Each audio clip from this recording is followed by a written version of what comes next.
Recorded live from a bedroom in Santa Clarita, California, it's the mightiest, nightliest show.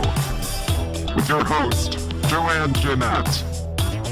GarageBand app. Tonight's guests, Kristen Gull. A special performance by Kristen Gull.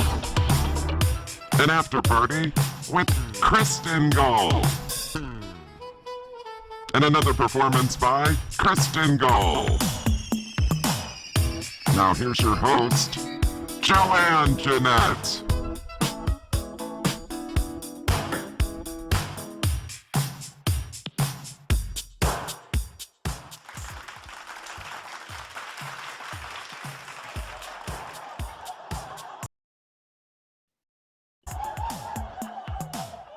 You look great. You have makeup on. I don't have any on.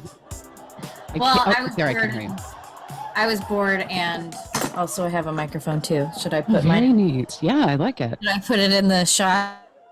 More profesh. Yeah. All right. I never know what's more profesh is like if it's hidden or if it's. I don't know. I'm using a sun lamp. You know these depression sun lampy thingies? Oh, amazing. I totally need one, but I found one like in the back of the closet. And I was like, oh yeah, I'll use that. I don't need a spotlight. Don't mind the mess. Just all like good. This is my desk area. It used to be empty, but the last year and a half that we've been like, we have to work from home. It's like all this stuff sort of has accumulated. I'm going to clean all this out this weekend. And I cleaned one half of the bedroom because the pandemic everything was being at home. So how are you holding up? I'm good. I will say that I have purposely put myself in a corner so that you can't see my crap. Okay. Grab something. Grab anything. Grab the first silly thing that you find. This is like Let's Make a Deal, or what's that game show? Where that you go through your purse. Oh, I love that. Oh my Ariel gosh. wig. I've seen you in this in a photo, haven't I? Yeah. That's good. When I would play the princesses, usually I can borrow like a blonde wig, but these long mermaid wigs are kind of hard to come by. So to get your own is what I figure it was a good investment. Okay, so what are you doing now? I know you're working, but what are you doing as far as acting? And I'm in my PJs, just so you know. I just threw a sweater over my pajamas. I definitely put a shirt over, a tank top, and I have pajama bottoms on. Okay. Like we're fully like this is all up here. We're working up here. Right. We're not working down here. So do you have the going out bra, which has been this past 2 years my staying in bra because of the pandemic? Yeah, right now I am teaching kids after school. So you are. Yeah, so for the most part, I'm like, I'm not in a school 8 hours a day, which is I don't know if I can handle that. Actually, I know I could not handle that. So right. Like, a list of passwords. Go on. Yeah, a list of passwords. That's good. Just leave that out. Okay, go on. But like, yeah, I definitely have respect for the teachers who have been dealing with this, in the various capacities, because I did not do like enrichment over Zoom or anything. Like I did not. I know that there probably were people who were, but I just was not. And now I'm back in schools with a mask on. Very cool. Usually outside, except when it's raining. And whenever we're inside, we have a mask on. Usually when I'm outside, I have a mask on. So, and I'm vaccinated and boosted, and so you are boosted. I have to get the booster. That's something that's on the list, because now with the Omicron variant, I'm starting to get worried again, where I didn't care before. I was like, I'll be fine. But now I'm starting to get worried because I'm doing news again, and every news story is Omicron, Omicron, Omicron, Omicron, Omicron. I'm like, oh, maybe I should go get that booster. Well, yeah. I mean, my grandma just got boosted yesterday. So it was kind of like the opposite of like the first vaccines, It's like, if you can get to it, but, like don't put it off too long, because Yeah. you never know. And I'm at the point where I'm like, I'll get a collection of vaccines. I'll get every stamp on my passport as far as the vaccine goes, because it's like, when I got sick from the vaccine, I was like, oh man. Yeah, I did too. I would Yeah, it so was be in hard. the hospital. I would so be in the hospital easy. Like, How many days did it take? It took me like 2 days until I started feeling okay again. But I Oh, do yeah. understand why the anti-vaxxers don't want to. I get it, because it's like someone's forcing you to do something with your body. So I'm like, that's your thing if you want to do that. But I don't know how I feel. I changed my feeling on it back and forth. It's like, for me, I did get it, right? But I do it for the same reason that sometimes I'll pray to God, right? What is it? What have I got to lose? But I do Right. kind of understand where they're coming from on some level, I'll say that it's unlike abortion being, See, and I think of it the same way. I think, well, I don't tell people it's if they not the can or same. can't. You don't think It's a so? false equivalency, and I'll tell you why. Okay. Because you know, if I choose to have an abortion or not, it really mostly affects me. If you choose to get a vaccine or not, it doesn't just affect you, it affects everybody around you. And you are the super spreader at that point. And here's the thing, like, even if you are one of those magical people that is asymptomatic, you're going to go ahead and spread that to somebody who will probably die from it, because you can't control who gets it and who doesn't once you are a carrier. And it's comes down to this societal contract. You know why all of those? Here's my kitty. Oh, cat. Kitty. Hi, Kitty. This is Princess. Hi, Princess. Yes. Oh, yes, she is. She's gonna go up in the window now. Okay. Or she's gonna be stealing the spotlight. That's fine. It's a societal duty. It's a responsibility for everybody to do their part. It's like paying taxes, looking at you billionaires, do your fucking part. But like, it's the cat is too. The cat says, do your part. Yeah. Meow. Well, she said, I got my vaccines. I have to get my cat vaccinated. She doesn't get a choice. This is true. I mean, I got it, but I just let people have their autonomy. And the people that I know that are anti-vaxxers, I don't actually, I don't work with them and I don't see them every day. So it's, I'm not as passionate. I guess if I was working with someone who wasn't, I don't know. I don't know how I'd feel. I go back and forth. I mean, I kind of get it, but I don't know. For me, I just went and got it. It was a no-brainer. I mean, you could have that discussion forever, but it's like, oh, there's something that could prevent me from getting ill. I'm going to go do it. Now, get me chipped with micro whatever. Well, no, I'm not doing that. I don't want a microchip in my body. That's all conspiracy theory. That's all QAnon shit. But they said Bohemian Groves was a conspiracy theory, and that's real. There are some conspiracy theory. Look, there's a difference between a conspiracy and a conspiracy theory. Well, one is true and one's not, or one's an idea. And okay. So like, what would you call Bohemian Groves? Because these dudes, these grown men go out into the wilderness and they do a fake bonfire ceremony. And I don't know what they do. And they get all drunk on like Pabst Blue Ribbon and I don't know what they do. And they pee with, they like pee their name into leaves. Like they do all these weird things. And that turned out to be true. Just because Bohemian Grove turned out to be true does not mean QAnon is true. Oh, no. Yeah, no, I get that. That's such a false equivalency. That is totally like saying that my body, my choice, and about the vaccine. It's like, no, you can. Well, the QAnon, they're not eating babies. They weren't eating babies for, what was that? What was that thing? Adrena something? Oh, QAnon had they were like saying all over online everywhere. It was like that they're taking these, I don't know what it was. Is it blood or something of babies? It wasn't true, but it is true that the people of Hollywood like eat each other. Like that is like, that's true, but they're not eating babies. They eat each other? Well, pretty much. I mean, they devour each other and they're always scratching at each other and, like, it's all toxic anyway. I haven't watched TV in over a year, so. Well, I think we're getting our like metaphors mixed up because Don't you like my metaphors? Okay, go on. the snake eating itself, the Ouroboros, I think that you're referring to of Hollywood is not the same as like people eating babies. Which no one was ever doing, by the way. Were they? No. Oh, please don't tell me that turns out to be true. Okay, first of all, they're probably delicious. Second of all, I've never heard.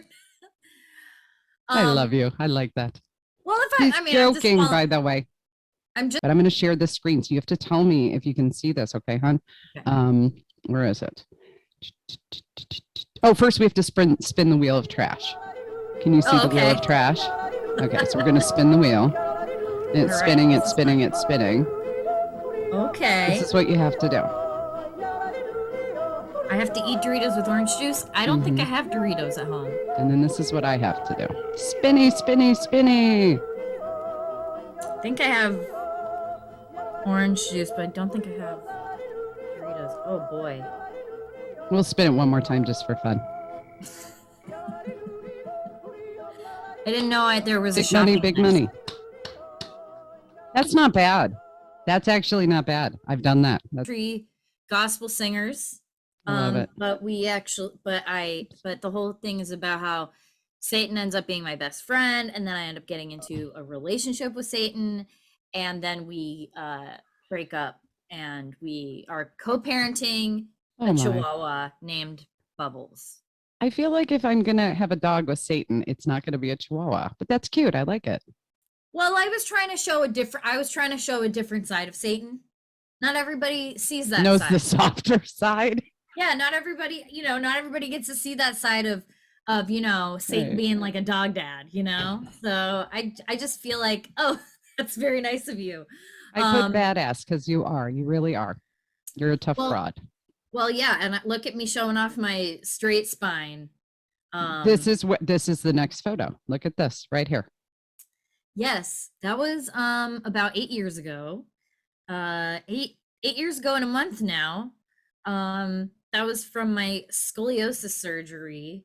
I had a pretty bad curve. That curve was something like it started out at like 45 and it ended up being like 56, almost 60 degrees. Mm-hmm. And I'm talking about like geometry degrees and stuff. I mean, that is just, Kristen, that blows my mind that you got through this. Well, and it was at that point that I was just like, screw it, cut me open, Right. Was it painful? It was painful then. Oh yeah, to live. Okay. It was much more painful to live with the curve than it was to go through the surgery thing. Yeah, live through it. I mean, obviously the surgery itself was painful, but it was a temporary pain.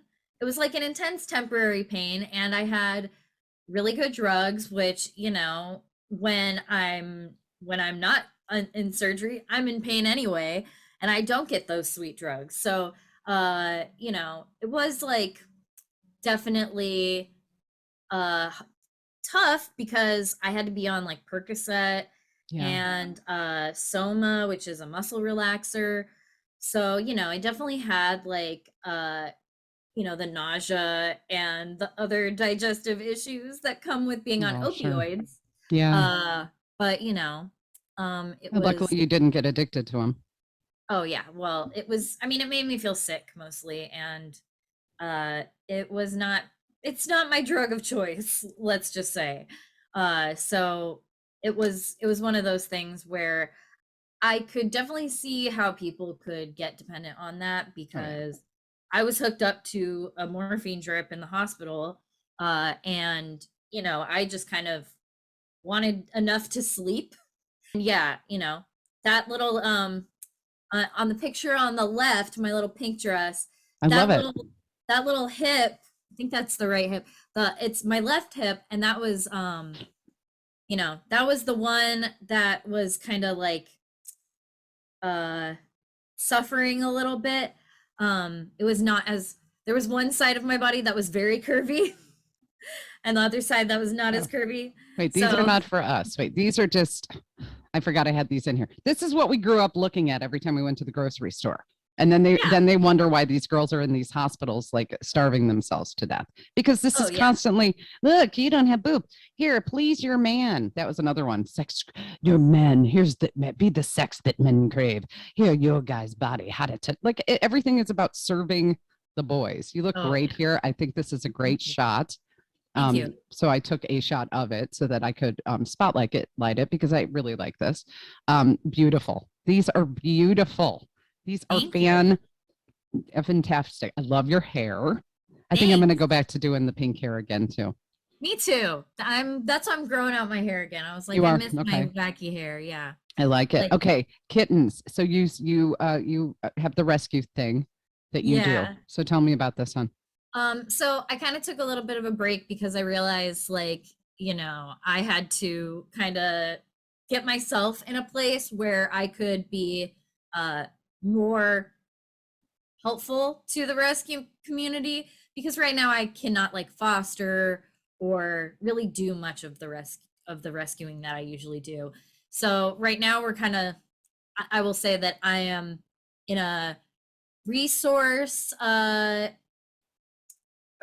discovery phase where it's like, how can we rescue ourselves first and then focus on the kittens. So that's where I'm personally at right now. But when I was pretty upset about the whole Trump getting elected thing, that's when I started looking at getting into kitten rescue, because I was just kind of feeling sort of guilty, like, well, what could I do to make the world better, seeing as how we just pulled out of the Paris Agreement. Right, I remember this. Yeah, you were telling me. Yeah, I'm so glad that we're back. You know, and not that like saving kittens is gonna solve global warming or anything, but you know, they say when you're feeling helpless, right, you're supposed to do something for someone else. Yeah, start in your community. I think is like what they say is like, you know, when you're feeling helpless, help somebody in your community. Now, I don't know about you, but the pandemic made me look at every celebrity I ever liked differently. And I am now I'm not like, I don't think we should like bully them or anything, but I just don't get the hype anymore. I'm like, I don't care. And I'm not making strangers wealthy, because we have the technology now that I meet someone like you. You're very talented. You do live shows. You have your own videos. You have things. I'd rather support people that I know now instead of make people in a box who don't know I exist wealthy. So I was just at Universal Studios a couple of weeks ago for my birthday, and I met this guy, Zach, and he does music, and I listened to his stuff. And when I click on his Spotify stuff, he only gets a couple pennies. He said he had a song that had like 30 million hits. He only made like $900 that year. Oh man. So you know, but this is how my thinking is now. Why should I lend my brain, my attention, my money, to the creative artwork of people that don't care about me? They're getting wealthy. They have beach houses. They have 7 or 8 cars. I'm not doing that anymore. If I don't know you, then I don't care. So this whole thing with like celebrity culture, I'm not saying bully them. Don't do that. But there's, you know, so many commercial television stations, so many streaming services, so many this. Like, I'm done. Yeah. I'm done. I definitely think that, you know, social media in a lot of ways Killed it. Has kind of democratized entertainment in a way that you can find people like we found each other. Yeah. I go to live theater like every other weekend. I don't need to even go to improv in Hollywood to see all the big names, because, you know, they're all doing the stand up for like $25. Right. These big name people, you can just go in there. Sometimes it's free, like on Tuesdays and Wednesdays. I'm not even going there, because the bowling alley, we got this guy locally. He's like, anybody that wants to do it here. So I just have to go down the street, and these are fantastic comedians. Do you see what I'm saying? Yeah. Yeah. I mean, yeah, I used to host an open mic, and you know, like those are the people who are working their stuff out, and you know, they're the ones who are still working towards their dream, Mm-hmm. and who, if you support, it really makes a difference. Absolutely. And, you know, it's like shopping on like Etsy or like somebody's small business. You know, Or going to Kohl's. the dollar goes way further. Yeah, you're helping somebody feed their family versus helping Right. a billionaire buy their second Yeah. millionth house. Exactly. Exactly. Um, Now, here's the funny thing, since I moved here from Chicago. So you've been here a couple years, right? Because are you from the Midwest originally or East I'm Coast? from here. Oh, I'm you from are Orange from here. County. Oh, I'm from so Orange County, yeah. okay. So you've always run into celebrities, but that's like something new for me. Do you know what Mhm. I'm saying? Like I'm like not well, not that we didn't have them in Chicago, but I'm saying I ran into Jay Leno once, you know, when I was walking into my work, and in fact, he was doing one of his car things, and they blocked my entrance, and and they were filming, and they said, "Ma'am, you can't come through here." I said, "Yes, I can, because I have to walk through here to get to that door to get up to my job, because I have to be on the radio in about 6.5 minutes. So I'm going through here." And then they were like, "Well, you'll have to go around the building because it's blocked off." I said, "Nobody's filming anything." And then so they're like, "But Mr. Leno," and this is what he did. He went, "I don't know, she seems okay. Let her go, let her go. I don't know, And then I just walked through. I just walked right through because it's like I'm not going around the building to. If you guys aren't filming anything, and they started yelling at me, I was like, "Sue me, like do it," because they weren't filming, and I'm not going to walk I'm not going to walk a city block. You know what I mean? Just to go get up to my job. But they did that all the time in Chicago. It used to aggravate me. I was like, come on, other people exist other than, people filming stuff. But like here, who did I run into? I have now seen Mark Hamill, who is Star Wars Luke Skywalker, like 4 times. This is funny to me because I'm not a Star Wars fan. It's just not my thing. Not saying I didn't watch it in 1976 or whatever, but I was 5, 6. Right. Okay. And I always like Carrie Fisher, the other stuff that she did, like her Right. books, and she was in, like Drop Dead Totally. Fred and this thing and that. I always liked all of that, but I wasn't into Star Wars. So it's so funny that I keep running into Mark Hamill. And I think of all the people that would be like on the floor licking his shoe. Right. I've seen him buy chips. I saw him at the Barnes and Noble. It's like, okay, he's following me. Right. No, he's not. But it's wasted on me, because I'm like, no, nah. totally. So it's who would you freak out if you ran into? Gwen Stefani, probably. Really? Okay. Yeah, she's Okay. like it. That's your it person. Yeah. Well, she's like my ever since I was like young, like a wee lass. Yeah. I was somewhere, and who's that Post Malone guy? He was there. Oh yeah. I don't know him. See, I don't either. But he's got all the tattoos. So I was at this place, and I was with this older gentleman, and he said, "Yeah, that's Post Malone." And there's a big crowd, and I said, "See that? It's like it doesn't mean anything to me." And even my kids are like, "Who? Oh yeah, we heard of him." I saw Kurt Russell. Mhm. Do you know who that is? He might be too. Okay, you do know who that is.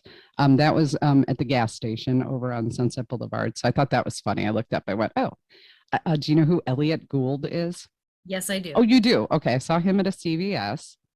The guy from the barn, the ranch, the something. Oh, Not man, Ashton Kutcher, the other guy. Oh, Tall guy, white hair. Sam Elliott. That's his name. I saw him pulling out of his driveway in Malibu, unaware that cool. I assumed he lived there because I was driving through Malibu through some residential street, and I went, that guy looks familiar. And then who else did I see? Joe Pesci in a convertible, but it was like, everyone look at me, that was very funny. Yeah. Trying to think of who else I've seen. Well, it's like, I probably the weirdest celebrity interaction I've ever had was I was eating a sandwich on Venice Beach, and I did not recognize him at the time because I don't know, I just had not seen him in anything like recently. And to me, he was just kind of a scary Mexican guy. Danny Trejo came up to me and asked me for a bite of my sandwich. And I was like, he just asked you like a stranger, "May I have a bite of your sandwich?" I think he thought I knew who he was. And like, that would be funny. Like, I think he was like, "Hey," Bill Murray used to do stuff like that. Or he would just walk up and take people's food out of their mouth, and they would turn around and they go, "Wait a minute, and he's like, "No one will believe you." And he'd walk up with their food. Yeah. So, I mean, That can backfire. That stuff like that can backfire. Danny Trejo did not steal my sandwich, and if I could go back in time, I would give him a bite of my sandwich. But I was did not know who he was at the time. I don't think I would either. I probably wouldn't. And I was just like, scary man. Okay, so we're gonna just what like is as this a woman thing? in general, every man is scary. Yeah. Oh, What is this thing that you're doing? So this is actually a picture of me and my friend who actually passed recently. Oh, she died. I'm so sorry. No, it's okay. Oh my gosh, honey, how old? I think she was like 34. Oh God. She got cancer. Oh, she have any kids? She just gave birth to like a little baby. Okay. And she was a comedian and she was hilarious, and she and I were actually cast as this two-headed baby deer from a news story. And so for like a late night show, we were playing the two-headed baby deer, and we were, ironically enough, now that she's passed, we were begging for somebody to kill us. Because we were a two-headed baby deer. I am so sorry. I had no idea. We'll move on to the next thing. It's all good. You're singing here. You're singing here, and you laughing. Jess is laughing at us being uncomfortable about. I'm sure she is. She had a dark sense of humor. I'm sure. You're singing here. What are you singing? I'm actually playing Gwen Stefani. You are. Here. Oh yeah, it looks like her. Yeah, I get it. I'm playing Gwen Stefani, and my friend Ian Zandy, who's a wonderful comedian, he's playing Gavin Rossdale. And yeah, I totally see it. And so this was Valentine's head. Yeah. This was a Valentine's Day show, and we changed the words of glycerin. Glycerine. Glycerine to Valentine's. Was I 24 then? I think I was 24 when that came out. Well, and and this is after they had broken up, so this is like oh yeah, Bush was huge for like 2.5 years, like huge. Absolutely. And then it was, and so was Stone Temple Pilots, and then it was like who? Oh yeah, I remember them. Okay, go on. Yeah, so I mean, this is just a sketch that we did for a Valentine's Day show. That one of the themes of the show was that celebrity couples were going to drop by and make cameos, and we were one of the celebrity couples, even though we were a celebrity ex couple. And we sang. You look good. You're professionally you're classically trained, so I know that. Now what are you singing recently? Because you know what I've been practicing in my car. What have you been practicing? Godspell. I've been revisiting day by day, day by day. You know that one? I don't know Godspell. Three things I pray, things I pray. Go on, yeah. What have I been? I mean, I've been playing mandolin recently. Fantastic. Yeah, so I've been really trying to get better at that and accompanying myself. Okay. Since I couldn't really play with anybody over the pandemic. So I, of course, can play classics such as Just a Girl by No Doubt, White Rabbit. And I've been playing some Heart. I wish I was like good enough to play like all of the parts in Heart on my mandolin, but that's I can exciting. I can at least rock out on my mandolin, and that makes me feel You're going to good. have to do something in a few moments. Okay, what's this again? Okay. This is the Pack? Is this the Pack Theater? Pack. This is my improv team, Nuisance, and hopefully at some point we're coming back in February, hopefully. Okay. So this is a house team at the Pack Theater. We're called Nuisance, and we were doing some I have to sort come of like see you. I will, by the way. I will, absolutely. I'll be right up in front giving you a big stupid smile looking like a dork, and I'll be like, you go, Kristen! And I'll scream for you and all that stuff. Okay? I will say that improv is one of the delights of my life, much like singing.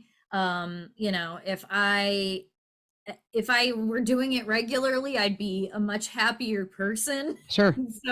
So when I am doing it regularly, I am much more like in touch with you know, who I am as an artist and all that stuff. And what's this thing? Now, is that Yep. Adam ruins everything in this little circle? Yes, that is. I recognized him. And then this guy looks familiar. I don't know who he is. Okay, go on. Who? I don't know. This guy over here. And then this lady kind of looks familiar. I don't know. I see a lot of comedians. There are a lot of comedians. Yes. I did actually drop out of the show because I had a cold. Oh, well, then you can't do it. Right. So, exactly. Yeah. Here's you with the kitty cat. Is this another one you've rescued? Because you rescued. I'm sorry. I don't mean it to be so loud, hon. It's my microphone is off. I'm now using my phone for a lot of my work, but this is hooked up for the video. Okay. Because sometimes it overmodulates and it makes me aggravated. Your little kitty cat. Not too loud for me. You look beautiful here. You look beautiful here in both these photos. Thank you. Thank you. You're just a beautiful young lady. Okay, so we're going to play games now, and this is called Who Wore It Better. You know this game. We pick out who wore it better. Bitch stole my look, as it used to be called on Fashion Police. Yes, Dolce and Gabbana or Crispy Nugget. I mean, it's always going to be the dog in the hat. You think so? I'm always going to say a dog. So Dolce and Gabbana. Yeah. Who wore it better, Napoleon Bonaparte or Cat Sajak with a garbage bag on his head? Sajak. I mean, so miserable. I mean, yeah. Was that cat inconvenienced for that photo? Yeah. But is that cat cuter than Napoleon? Yes, 100%. Okay, who wore it better? This one's hard. Pug Darkholer or Holler, I don't know, or Patrick Swayze and Chris Farley in this skit. This very famous skit from Saturday Night Live from 1990. Now, there's a reason why I call it a skit. It's because Lorne Michaels does not like his sketches to be referred to as skits. And I don't every sketch comedian has adopted that pet peeve as well. Right. But I don't like when 14-year-old girls are used as marketing tools and abused by people on Saturday Night Live. So I don't care if I'm using the term skit. Yeah. We talked about that lawsuit that day. I was like, are you kidding me? How is it that NBC is allowed to still operate without that's really gross. That's really gross. Apparently, you know, Chris Farley used to well, he died in Chicago. Yeah. I mean, you hear the stories all the time. So yeah. Right. Didn't he die in Chicago? Right at the entrance of the Hancock building where I used to work. And people were telling me those stories. So, but you know, come on, it's not okay. It never was okay. Yeah, no, it's been going on for forever. And you know, I mean, it's why I've never particularly wanted to work there. Oh my gosh. Who wore it better? Andy Woofhole or Kristen Gull? I got to tell you, it's not the dog this time. It's you, sweetheart. Look at you. You look great there. Thanks. You do. Although Andy, you know, is giving me a run for my money. Right. Okay. Let's see what else we got here. Okay. What song are these mice playing? My Humps by Black Eyed Peas, Tutti Frutti by Little Richard, Walk Like an Egyptian by the Bangles, or Up by Cardi B? Let's see. I think that they're up on the 2021 music of today. Okay. These are clearly little mice that watch TikTok obsessively, and you know, Hickory Dickory Dock. The mice have the app TikTok. Oh, look at that. You're a poet.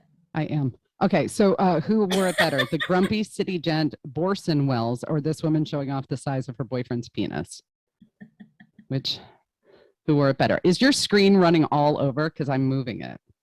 No, it's no, it's just in the corner. Okay, because I've been moving it. No, it's just full screen. It's showing me full screen. Oh, this was the ridiculous thing, and I left it. This was from another discussion I had, but this is the time that everybody gave Stephen Colbert an award for using Zoom.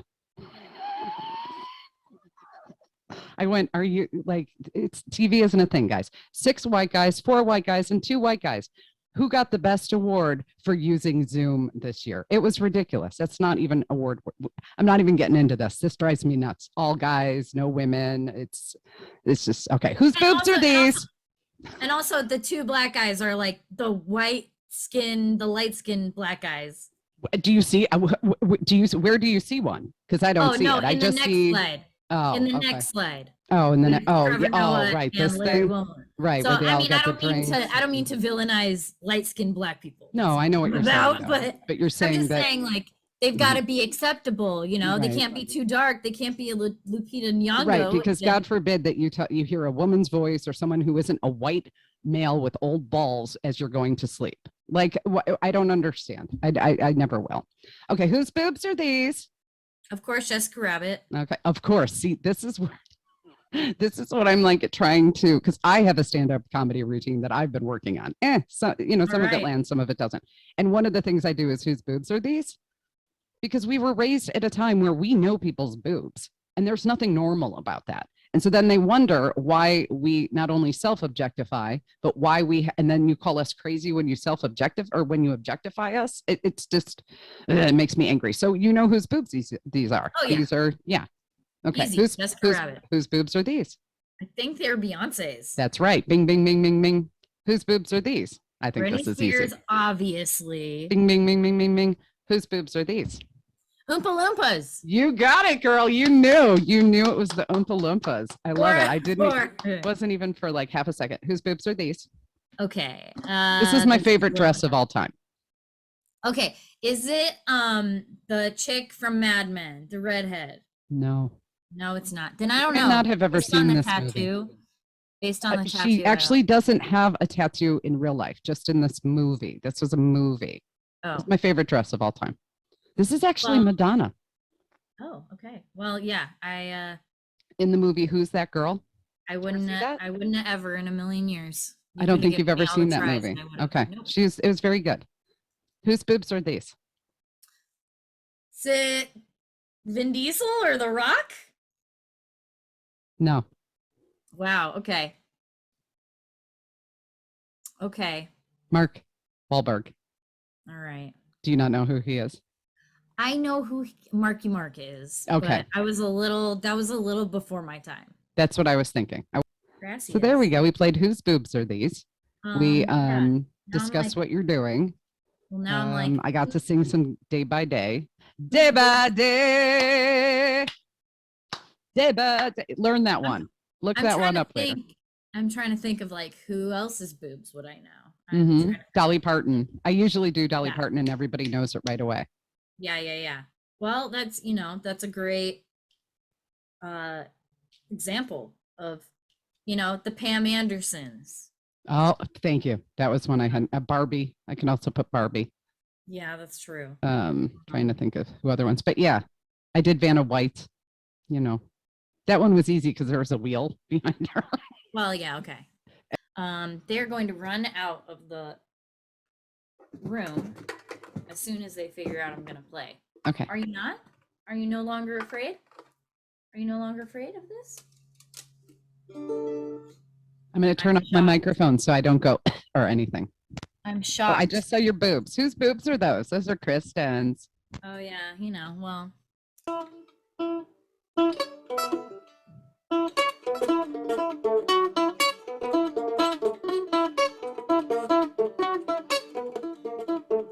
Take this pink ribbon off my eyes. I'm exposed. It's no big surprise. Don't you think I know exactly where I stand? This world is forcing me to hold your hand. 'Cause I'm just a girl. I'd rather not be. 'Cause they all sit and stare with their eyes. I'm just a girl. I'd rather not be. 'Cause they all sit and stare with their eyes. I'm totally blanking on the lyrics, but that's a song. That's a song that I know. And, and then it goes, I've had enough too. Here. I love that. I've been practicing, although I'm terrible and I can't keep up. Money for Nothing. Can you do that one? I cannot do that. I'll do a little. I can do a little bit of the heart.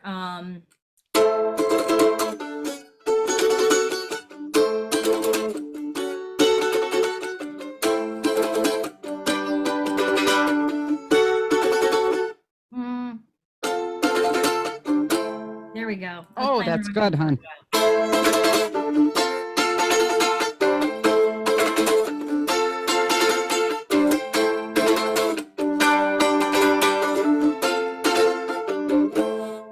There we go. I did it right.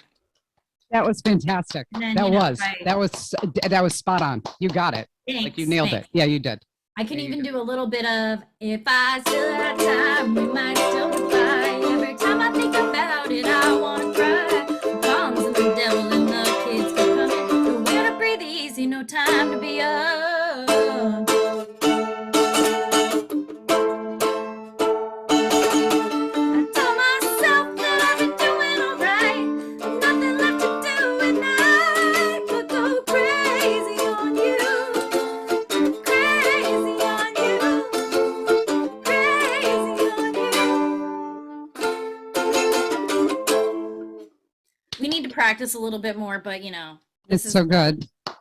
I love it. we're working on it. I could just sit here and let you sing to me all day.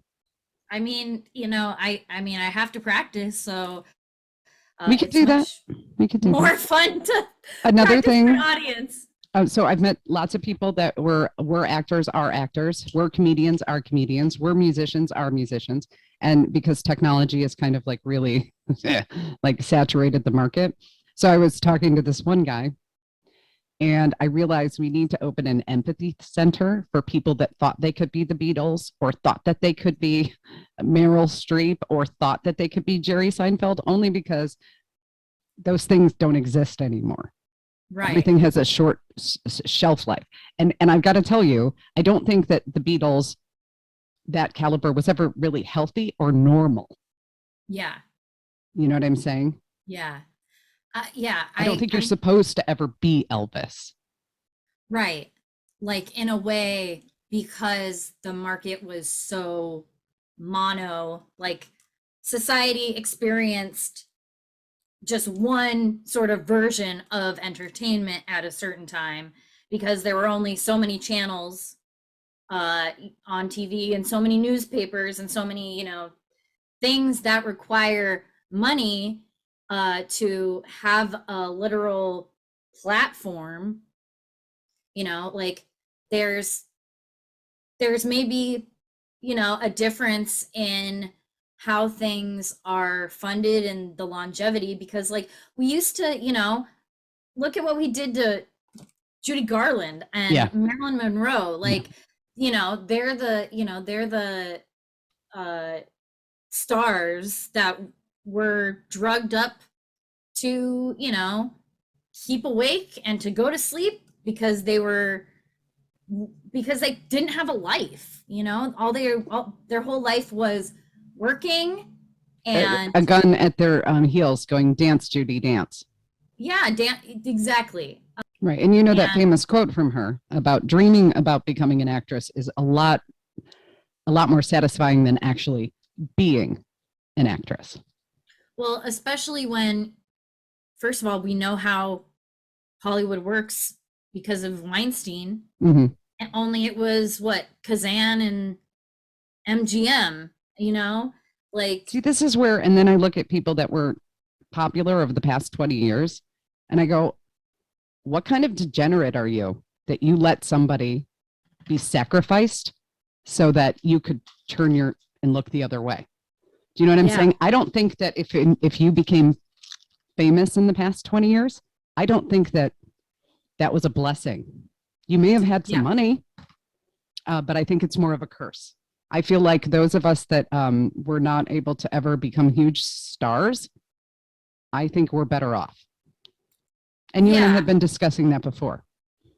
Yeah, well, especially given the whole Britney thing, like, you know, I'll to go back to kind of the idols of, you know, my youth, since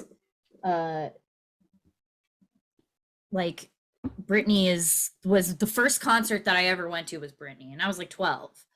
And so, you know, looking back, I totally see like how problematic it is for a 12-year-old to be like, to want to be Britney Spears. Yeah. But also Britney was what, like 18 at the time that I started liking her, or 16 at the time that I started liking her.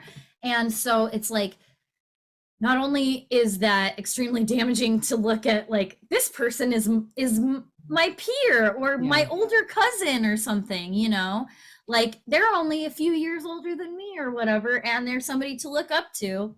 meanwhile they're being totally exploited. Yeah. And I what makes me angry is around that time, like what was it, 01 through 08, I was in top 40 radio, yeah, which is very tied into that.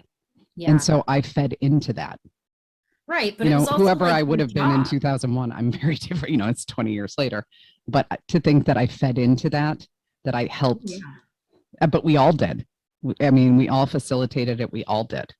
I mean, you know, when we know better, we do better, right? So like if we knew that, if I knew that, you know, liking Britney would, you know, buy the coffin for her to be buried in, Yeah. you know, like that, you know, I didn't want to, I didn't want to be part of like building a jail for her to live in, guarded by her like crazy ass dad who wasn't even there for her when she was like a child. Just don't think the entertainment industry is anything really that kids should be part of. And I always felt that way. And I remember when I worked at KISS, we had Macaulay Culkin had come in. And at this point, I think he was 25, 30. And so, of course, he had that big, famous, you know, Home Alone period. And then he came in, I think he was in that movie with Mandy Moore. It was the religious one. I can't remember what it's called. Do you remember that one? Mandy Moore plays like I can't even remember. But anyway, he came in. He was to remember, was he? No. Anyway, Macaulay Culkin was like, no. He's like, so many years of depression. Also, I'm typecast, so I can't just go out, and I also can't just go get a regular job because I can't go work at the Carl's Jr. because people will come in and they go, you know, you're Macaulay. So he, you know, not that we didn't already know that, but here I was, you know, talking to someone. He said, no. And so when I had moved out here, I was over by Anaheim at a hotel because I had taken my kids over to Disneyland and we were staying. And I met this woman and her daughter in the pool. And I felt bad. And she was telling me about how she spends $3,000 a year to send her daughter through some agency, but it sounded like a scam because I said, well, how many, you know, what have you booked? Like, what have been your gigs? Oh, well, I haven't. And I was like, okay, well, how? And I met the girl and I was like, I don't think she's really an actor. I think this is one of those talent scams. You pay us $3,000. We put you know, we print up a book, which costs nothing, you know, like with headshots. It costs an agency, what, $50? Hand it to you. And then we never get you any gigs, but you continue to pay us. So I told her, don't, if you're not, that's not even how it works anyway. Yeah. They get a percentage of the gigs that they send you out. You don't pay them and then wait around. It just doesn't work that way.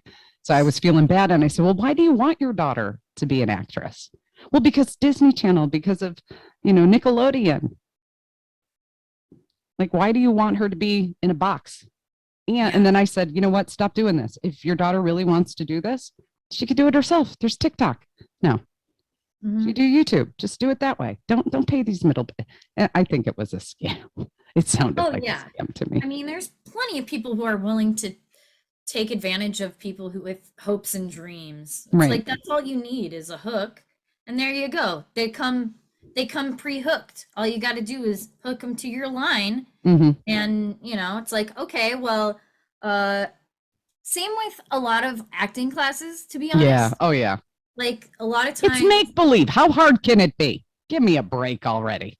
I mean, it's well, it's not even like that. It's like you can, like, you know, there's some good acting teachers and stuff, but at the same time, a lot of those whole things exist because an agent or a couple agents and a couple managers, they know that like they can pick from that pool.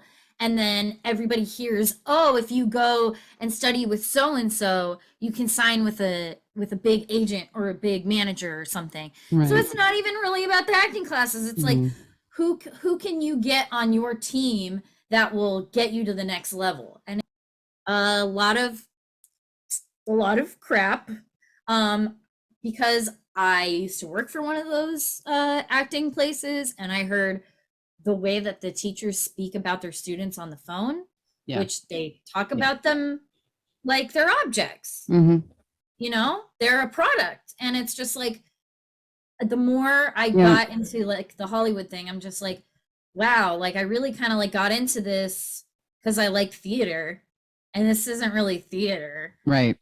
You know, there's just like you were saying, like going and seeing live theater, like there's a community. It's like, I'm not religious anymore, so it's like the closest thing that I have. I go back and forth. Sometimes I am, sometimes I'm not. I'm a kooky one, but go on. Well, I'll say that like theater is my church, you know, it's like where I go to be with my people and to. I love going locally out here. Yeah. Yeah. I have not turned on my television in over a year, hon. Nothing. I mean, I mostly watch YouTube anyway. I did not know that Amy Schumer was the spokesperson for Tampax. I didn't know this, and I'm over at the hotel where I was working, and they did have the TV on at the bar, and I walked by and I went, what the? But I won't buy anything that's sponsored by a celebrity. That's as a person who has auditioned for commercials and not ever booked anything, but has gotten to like the callback process, which means I've been told by my agents, like, that means that they just don't know you enough to give you a job. So like, I was told it's a dream that no longer exists. Not that I was doing it, but I met my neighbor because, you know, I'm up in Santa Clarita. He said, "Oh, don't go down there. Anything, just do it yourself or go to one of these. Or if you want to be an extra, there's enough every day, honey. I walk past a film set here in Santa Clarita. They film so much. And then we have a bunch of warehouses and they've always got them. All those yellow signs with those arrows, they're all over Santa Clarita. He goes, you don't even have to go anywhere south. Just stay up here. You got, you know, just go and there's 8, you just go in there. And Dayton, Ohio. Do you know about Dayton, Ohio? No, I don't. They just bought a 210,000 square foot manufacturing building that had been empty. This company, it's called 1913, and they're making it the new Hollywood in Dayton, Ohio, because it's too expensive in California and they don't need to be here. So Dayton, Ohio is, I know, so you might have to pack up, and I might be leaving California anyway, so you can come with me. Okay. Well, I'll take you back to the Midwest with me. All right. Well, but yeah, that's what I heard. Dayton, Ohio is going to be the new Hollywood by like 2025. I mean, you know, nothing surprises me anymore. So that's where I'm at. But you're great at the live theater, and I'm going to come see you, and everyone should come see you. And so you please let me know when you're doing that. We're hoping that February is when the pack will come back and that we'll have house teams recur. And, you know, it's one of my favorite things to do just as a person, as a human being. It's kind of like my therapy, let alone, you know, making me a better actor or whatever. It just makes me a faster thinker as a human. So you're very talented. Oh, thank you. You're my favorite. You're my look. If nobody ever tell you're like, oh, stupid JoAnn. She's such a weirdo. No. But you'll always be a star to me, hon. You don't need one of those. First of all, the Hollywood Walk of Fame.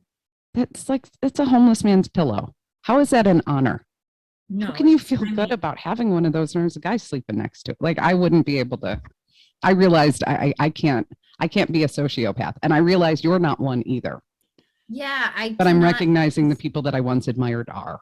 Absolutely. This is the cult that we belong to. And, you know, in other societies, it's not that weird to, you know, live at home with your parents until you get married or whatever the case may be. Hold hands with the same sex or, you know, just stuff like that. It's, you know, normal is what we make it. And I think that we are starting to realize that the gatekeepers, the people at the top who made these rules or are upholding these rules, they're just humans as well. And now that we all kind of have our own. But to get up there, you can't actually be human. That means you have to look away and pretend things don't exist. Well, yeah, because you have to sacrifice some of your own humanity in order to. Compartmentalizing is one thing. Letting people suffer. I mean, sacrificing the health and well-being of people, which is how I met you. So don't get me started on that, because you showed me that someone I once idolized doesn't care about the health and well-being of women. He cares more about clicks or covering it up or don't tell anyone I screwed up. See, that doesn't fly with me. I think that I was maybe watching you beg for help, and everyone over there was ignoring you. maybe because it was like maybe because of there's lawyers involved or something saying you can't admit 35 fault women have come or forward now. something. No, It's honey, just they like, were looking the other way and they were going to sacrifice the health and well-being. And what they did was they re-traumatized about 35 people that had yeah, previous experience with a particular individual. How is it that you are so disordered, you don't recognize disorder? I wonder, JoAnn, I have a lot of as I've told you, uh, since that article came out, people have come forward to me, Mhm. and I have their letters, Yeah. and I wonder, like, Has anyone come and said, thank you for taking care of this gigantic mess that we left behind? yes, I've gotten thank you letters from victims Okay. because they From said, victims, not from the people that yeah, we're more not than willing to bandwagon and put PR and promotion behind a particular person. And no, if it was a woman, by the way, that was signed, or a woman that was with that team, they would have done a background check so extensive, they would know what color her pubic hair was and whether she and what kind of underwear she wears. But with men, they don't do that. And if this makes me angry or sound bitter, I don't care. I am angry and I am bitter because yeah, no one should be sitting there begging for help online and having a whole group of people look the other way, which is exactly what they did. It took 5 seconds for me to go, hey, hon, are you okay? What's going on? right, yeah. Isn't that I how we mean, met? Because I said, wait a minute, what's going on here? Are you okay? I yep, believe you. Tell me what's going on. yep. Nobody, you got a whole group of people over there. Mm-hmm. And it took at least 12 Sarah Lawrence college educated, For like, 2 years. yeah, it was an effort that was really doubled once he because I think he produced that stuff. Um and that was when we got the attention of Weinstein Slayer Kim Masters. So I owe you know, all of This the is what I don't attention understand. to Hollywood Reporter. I'll be, I don't know. I don't know how exactly it went down, but I don't know who Conan hires to work with him who does not know their boss. Now, I don't know Conan. I've been a fan of his. I wanted to marry him. It's one of the reasons, a million years ago in 1993. Okay, all of that. But I've seen Conan flick a vibrator off his desk on the show. He's a safe space. So, how do you let somebody like this guy who has a past like this get anywhere near your meal ticket, which is Conan? I mean, I Like, definitely how bad are you at your job that you don't know that this is, I mean, I'm not saying I know that maybe he was fine with it. I don't know, but I just don't see him as that type. So how bad are you that you go, yeah, let's take the guy with the ducks who has, this Facebook page over here of really upset, angry women. And let's have him connected with Conan of all people. He's like the least rapey guy in the whole world, right? He's a well, safe space. So I don't get I who has a full-time job and gets paid well and does that. The same people that created Quibi that doesn't exist anymore. Like yeah, how incompetent is Hollywood? How sleazy are these people? There's 35 I women, and I agree. like, I mean, it's like how was Horatio Sands and oh Jimmy Fallon, like, it's not hard to figure out people's attitudes towards women yeah, based it's on that how they don't they like treat us. them. They hate Yeah, us. yeah. They It's want all us dead. yes, yes. That's why we're getting killed constantly and getting beat up constantly by our lovers. Yeah, no, it's very apparent the way that people feel about women because of the way that they dismiss us as equal people. They don't care about us. Really don't care. They don't. And it's People like show you who they are. They will I show guess you who I'm they the are. idiot for No, voting.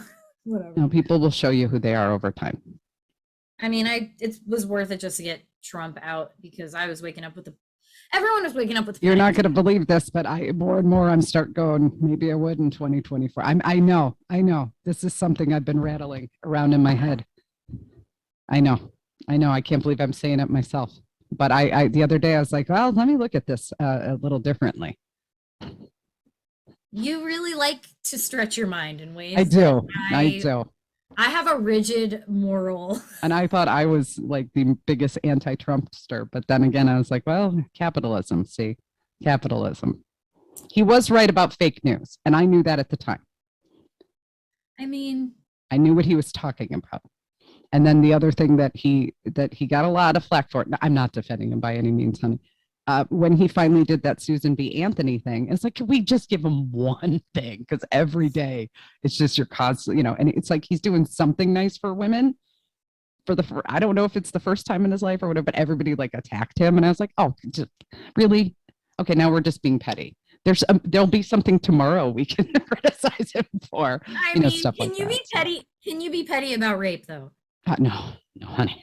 I mean, and No, he. I'm done with that. What? I've spent my whole life having to have that whole culture shoved in my face, and I'm done. And every woman I know, and then like you had said, there's a whole bunch of women out there who don't even realize that they could have said no.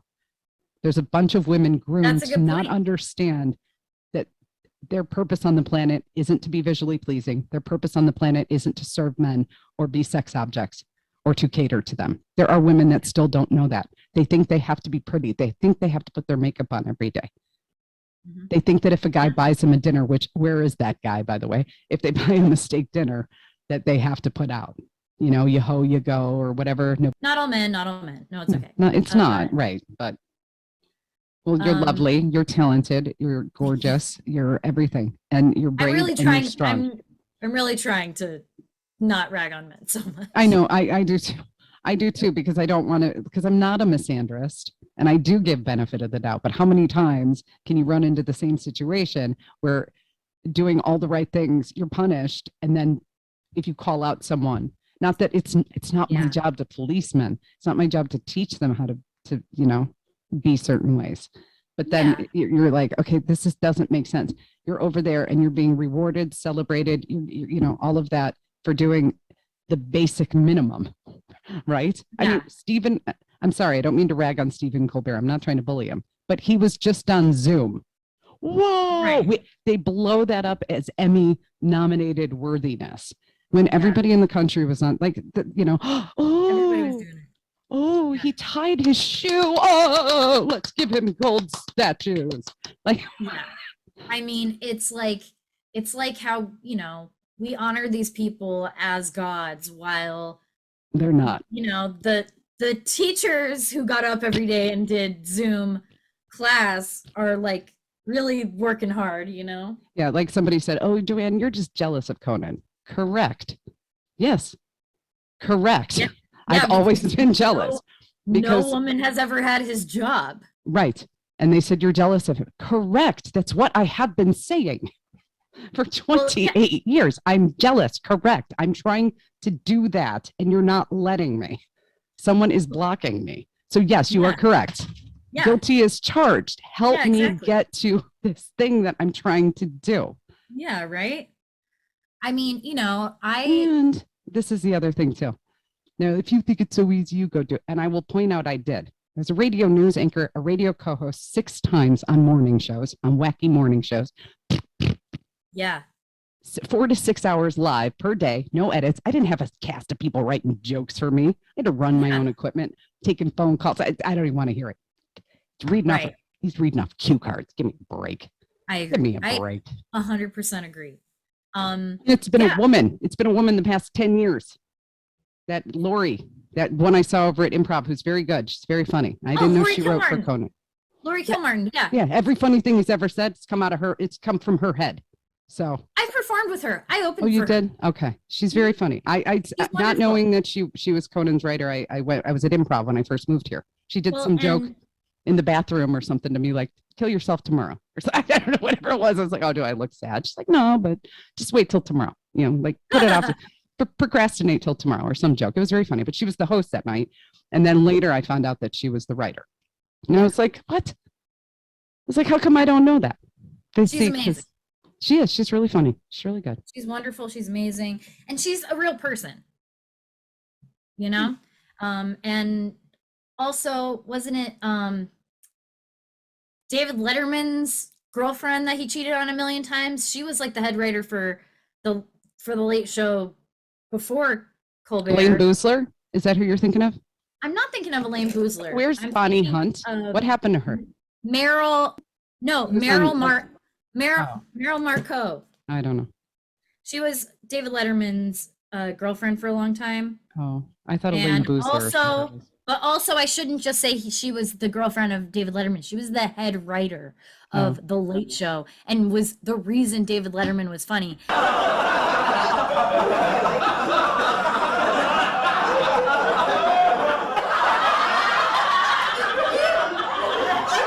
You know what they do to older ladies.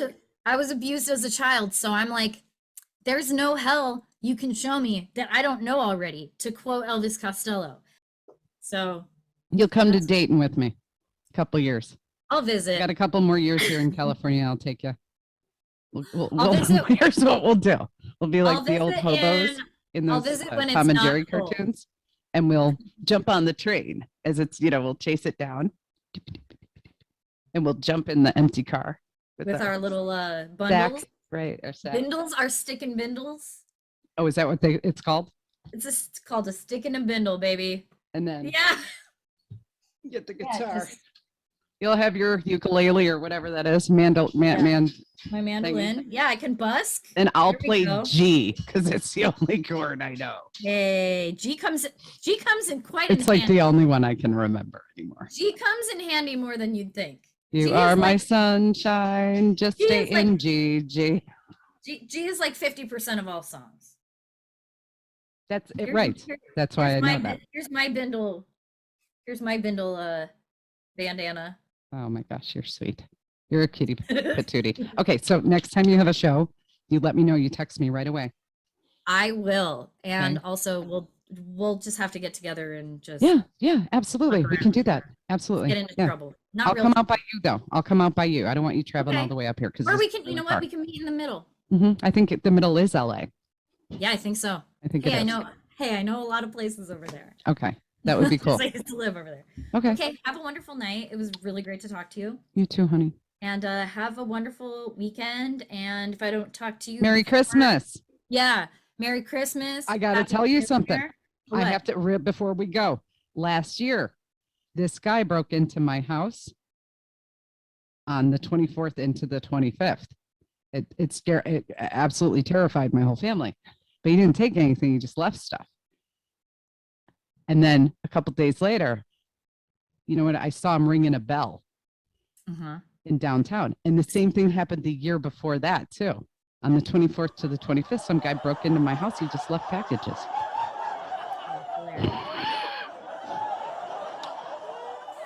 Merry Christmas. All right, Merry Bye-bye. Christmas. Bye. Happy